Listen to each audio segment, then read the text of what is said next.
간밤에 어떤 이슈에 가장 주목을 하셨나요? 뭐니 해도 비트코인이 급락했다는 소식입니다. 그래서 이 가상화폐 가치가 다시 과거의 고점을 회복하기 어렵다는 분석이 나오고 있습니다.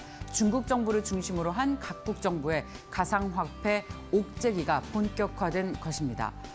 이 중국 정부가 가상화폐 채굴을 전면 금지하고 또 우리나라에서는 거래소 등록을 앞두고 코인의 상장 폐지가 무더기로 진행이 되고 있죠.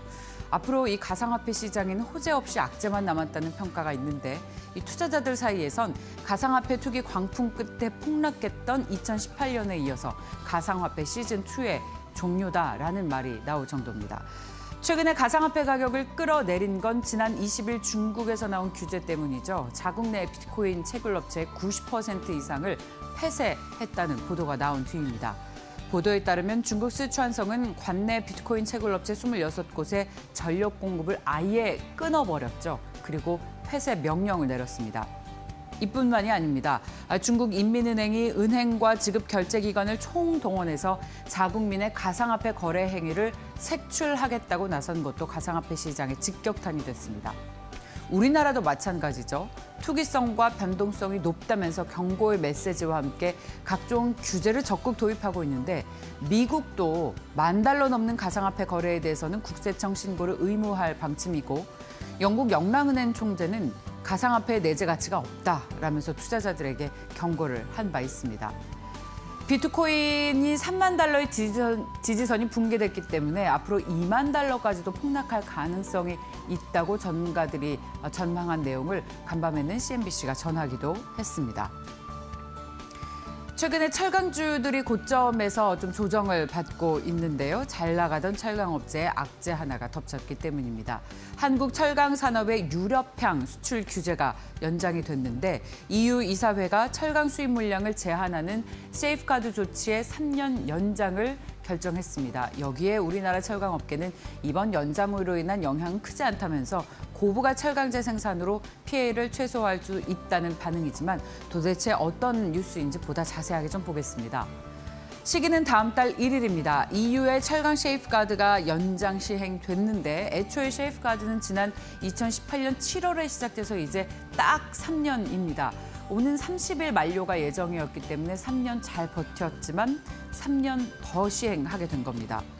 의사결정기구인 EU 이사회가 철강을 수입하는 비중이 시행 전의 11%에서 지금은 오히려 20% 수준으로 올라갔다면서 세이프가드 연장을 해야만 한다고 결정을 했는데요.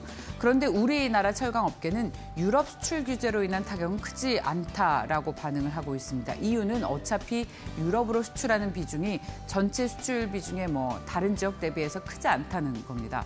그리고 우리가 철강제로 수출하는 물량을 수치상으로 보면 오히려 점점 줄어들고 있는 추세인데 이 가운데에서도 유럽향 수출이 한 13에서 15% 정도 차지에 불과하기 때문입니다. 그리고 이 줄어드는 물량의 부분은 철강업체의 화두인 고부가가치 철강제로 상쇄하겠다는 계획 또한 밝히고 있습니다. 요즘 수소 관련 뉴스들이 계속 나오고 있죠. 수소 충전소 인허가 설치가 다음 달부터 환경부로 일원화됩니다.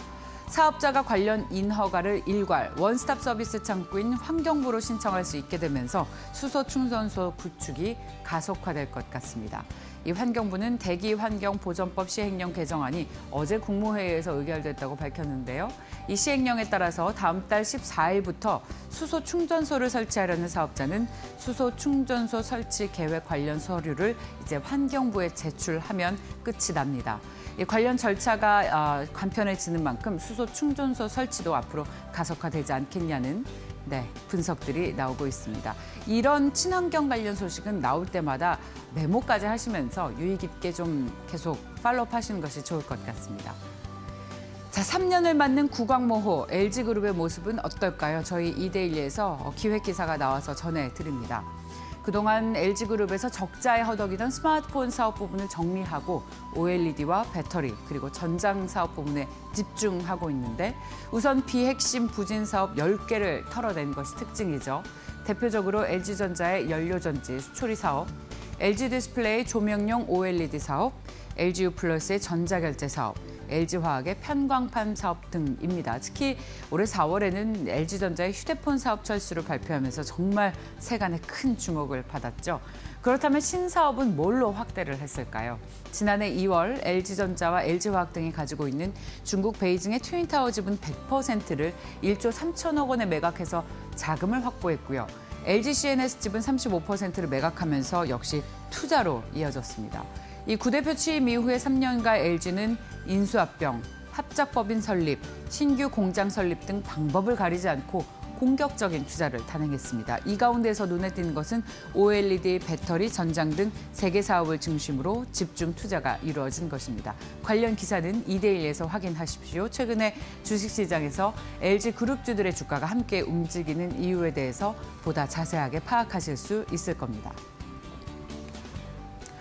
자, 오늘 그렇다면 증권사에서 주목하고 있는 이슈는 뭔지 상당히 궁금하네요. 유한타증권 분당 지점으로 가겠습니다. 백인범 과장님, 안녕하십니까? 네, 안녕하십니까?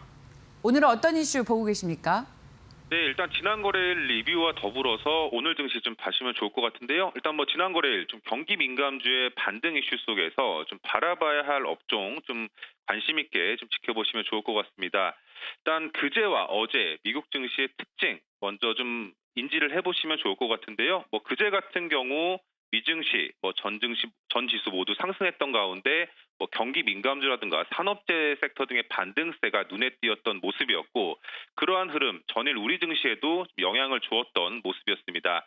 그리고 어제였죠. 어제 미증시 같은 경우에는 그제와는 조금 다른 기술주라든가 이제 기타 다른 소비 관련주들이 강세를 좀 보였던 만큼 지난 거래일 우리 증시와는 조금 다른 모습 오늘 시장에서는 좀 나오지 않을까라는 점을 먼저 예상을 해볼 수가 있을 것 같습니다. 일단 그제와 어제 말씀드린 요인 중에 하나가 이 순환매 장세가 계속적으로 좀 지속될 여지가 있다라는 점에서 어제의 미국 증시를 참고하시기보다는 그제의 미국 증시를 좀 다시 한번 참고하시는 영향. 그러니까 어제 같은 경우에는 뭐 기술주가 상승을 했지만 그제는 뭐 경기 민감주라든가 산업재 등의 섹터가 좀 반등이 나왔다라는 점에서 일단 오늘 시장 같은 경우 파월 의장의 완화적인 발언 등에 포함해서 이제 반도체 등을 포함한 기술주와 소비주들의 강세를 보일 겁니다. 그렇기 때문에 오늘 시장에서는 이런 IT 소비 관련주의 강세가 나올 가능성은 있지만 시초가에 진입하기에는 무리수가 있어 보인다라는 점에서 일종의 순환매가 이어질 수 있다라는 점에서 오히려 지난 거래일 강세를 보였던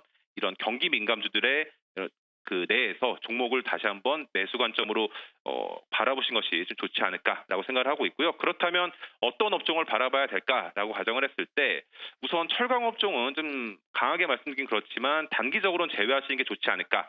철강 업종은 원자재 가격이 좀 진정되기 전까지는 단기 차익 실현 가능성을 항시 유의할 수밖에 없다라는 점에서 마냥 긍정적으로 보시기보다는 트레이딩 관점에서 접근하시는 것이 바람직하지 않을까라고 생각을 하고 있고요. 뭐 계속 업종별 순환매 장세 말씀드리고 있는 상황 속에서 자동차 업종은 여타 업종 대비 상대적으로 긍정적으로 보시면 좋겠다라는 의견 드리겠습니다. 지난 거래일 같은 경우에도 자동차 업종 계속 관심을 기울여 볼 만한 업종이다라는 점을 다시 한번 보여줬던 상황이었는데요. 이 현대차 그룹주들을 비롯한 자동차주들의 반등세 그리고 현대차 그룹의 이 보스턴 다이내믹스 인수 완료 소식 등과 그리고 한원 시스템 매각전이 본격화되고 있다라는 점 그리고 또 거기에 차량용 반도체 공급 부족 현상이 단기간에 좀 마무리될 것이다라는 전망 그리고 거기에 국내에서 이번 달 종료 예정이었던 이 승용차 개별 소비세 30% 인하 정책이 다시 한번 연말까지 연장될 것으로 더해지면서 이 자동차 업종을 둘러싼 환경은 좋아지고 있다라는 점으로 바라보시면 좋겠습니다. 일단 이러한 요인 등의 현대 위아를 필두로 현대차, 기아, 현대모비스 등의 주가 강세가 나타나고 있는 상황 속에서 하반기에도 계속 관심을 기울여 볼 만한 종목으로 인식하시면서 오늘 자동차 업종 조정이 나온다면 오히려 신규 매수 관점으로 접근해 보실 만한 업종으로 생각하시면서 이들 업종 필두로 시장 대응에 참고해보자는 말씀드리겠습니다. 이제 경기 민감주 위주의 반등을 전망을 하셨지만 IT와 소재보다는 자동차 업종에 집중하자는 말씀을 해주셨는데 그렇다면 우리 시장 대표 종목인 삼성전자나 SK하이닉스 또 현대차와 기아는 좀 차별화된 움직임을 보일 것이다라는 예상을 하고 계시는 겁니까?